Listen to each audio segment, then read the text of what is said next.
Salam əziz izləyicilər, xoş gördük hər birinizi. Mən Fəs Akademinin Azərbaycan dil müəllimi Aytaç Həsənova.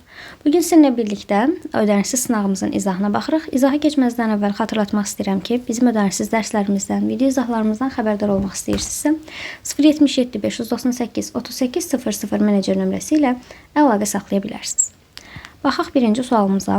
Verilmiş sözlərdən hansına lıq şəkilçisini artırsaq, yeni yaranan sözün şəkildə təsvirini vermək olar.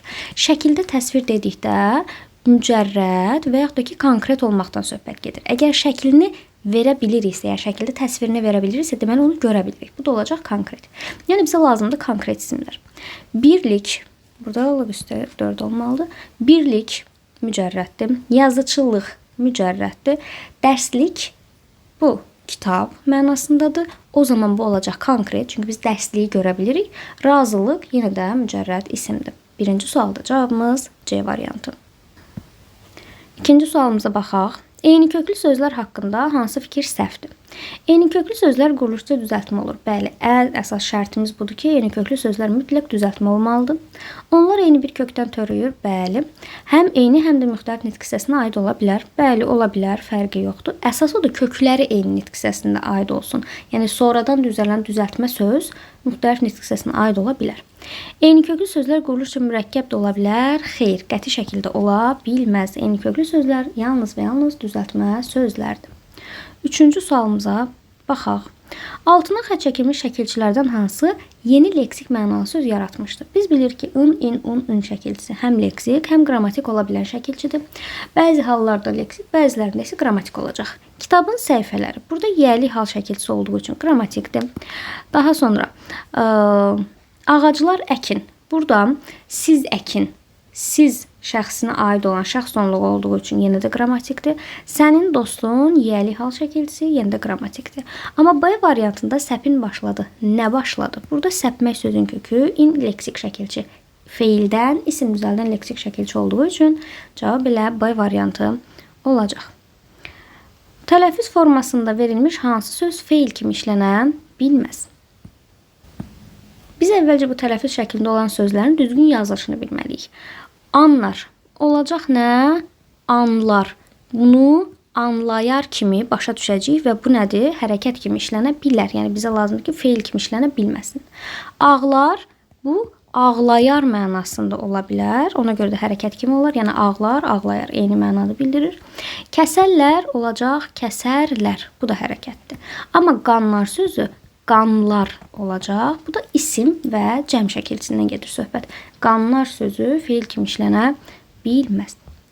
Hansı cümlədə çıxışlı halda olan, hansı cümlə çıxışlı halda olan isimlə başlayır? Deməli bizə təkcə çıxışlı hal yox, həm də o sözün isim olması lazımdır.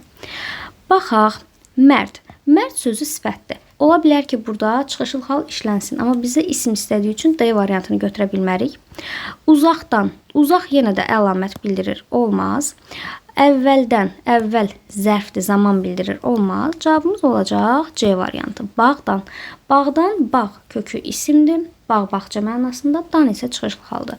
Elə bizə lazım olanda isimə çıxışlı halın artırılmasıydı. Ona görə də cavabımız olacaq C variantı. Eyni köklü sözlər cərgəsini göstərin. Biz bayaq ikinci sualda səhv etmirəmsə dedik ki, eyni köklü sözlər mütləq və mütləq düzəltmə olmalıdır. Bu birinci şərtimiz. İkinci və üçüncü şərtimiz də bundan ibarətdir ki, sözün kökü eyni olmalıdır. Eyni mənada, eyni deməli nitq hissəsində qalmalıdır. Baxaq burada. C variantına baxın. Güllə sözündə güllə sözün köküdür. Sadə sözdür. Güləş də sözün kökü. Yəni bunları heç cürə biz eyni köklü söz kimi götürə bilmərik. Ona görə C variantı olmaz. D variantında gözəl sözün köküdür. Gözlükdə isə göz insanın gözü mənasında, gözlük hissi olacaq bizim leksik şəkilçimiz. Biri sadə, biri düzəltmədirsə eyni köklü sayılmaz. B variantında ümumiyyətlə hamısı olacaq sadə söz, çünki bunlar qrammatik hal şəkilçiləridir və yaxud da ki, cəm şəkilçisidir. A variantı olacaq bizim düzgün cavabımız. Çünki A variantında bütün sözlər düzəltmə sözdür. Bütün sözlərin kökü, yəni gülçü, güllük və güldan sözlərinin hər birinin kökü gül ismindən düzəlib, hər biri eyni mənanı verdiyi üçün eyni köklü söz sayıla biləcək. Frazeoloji birləşmələrdən biri müsbət məna ifadə edir. Müsbət məna, yəni yaxşı bir ifadə edir bir mənanı. Gedər gəlməzə göndərmək yox. canını almaq, ətini şişə çəkmək. Bunların hər biri mənfi mənada, yəni pis mənada istifadə olunur. Amma ürəyə açılmaq, ürəyi şadlanmaq mənasında istifadə olunduğu üçün müsbət məna kimi başa düşüləcək. Verilmiş sözlərdən biri həm isim, həm də feil kimi işlənə bilməz. Baxaq, dondurma sözü həm dondurma ismi kimi, həm də dondurma feili kimi işlənə bilər. Qovurma həm yemək olaraq isim, həm də qovurma, yəni buradakı manı inkarlıq şəkilsi işlədərək feil kimi istifadə edə bilərik. Eləcə də bölmə. Bölmə əməli və yaxud da ki polis bölməsi ikinci bir mənada isə bölmə olaraq feil kimi işlənir. Amma xurma sözü feil kimi işlənə bilməz. O yalnız və yalnız isim kimi işlənəcək. Ona görə də biz cavabı D variantı olaraq qeyd edirik. Azaltma dərəcəsində olan sifət hansı cümlədədir? Burada azaltma dərəcəsi deyirsə, cavabımız olacaq C variantı. Qara şın. Demişik ki, şın, sov, ımtıraq, bunlar hər biri azaltma dərəcəsinin şəkilçiləridir. D variantında ümumiyyətlə dərəcə yoxdur. Çünki tünd xasiyyətli. Xasiyyət isim olduğu üçün, yəni burada tünd nə çoxaltma bildirmir, nə də ümumiyyətlə dərəcə yoxdur burada. O olacaq adi dərəcədə olan sifət. Bəs tünd nə zaman deməli dərəcə olacaq, çoxaltma dərəcəsi olacaq? Yanında rənglə işlənərsə. 10-cu sual. Hansı bənddəki toplu isim cəmlənə bilməz? Demişik ki, toplu isimlər cəm şəkilçi qəbul etmədən cəmlik bildirən sözlərdir. Əlavə olaraq da toplu isimlərin özləri də lar-lər cəm şəkilçisini qəbul edə bilər. Amma burada 3 dənə sözümüz var idi ki, bu sözlər cəmlənə bilməzdi. Yəni bu toplu isimlər heç bir şəkildə cəm şəkilçi qəbul edə bilməzdi.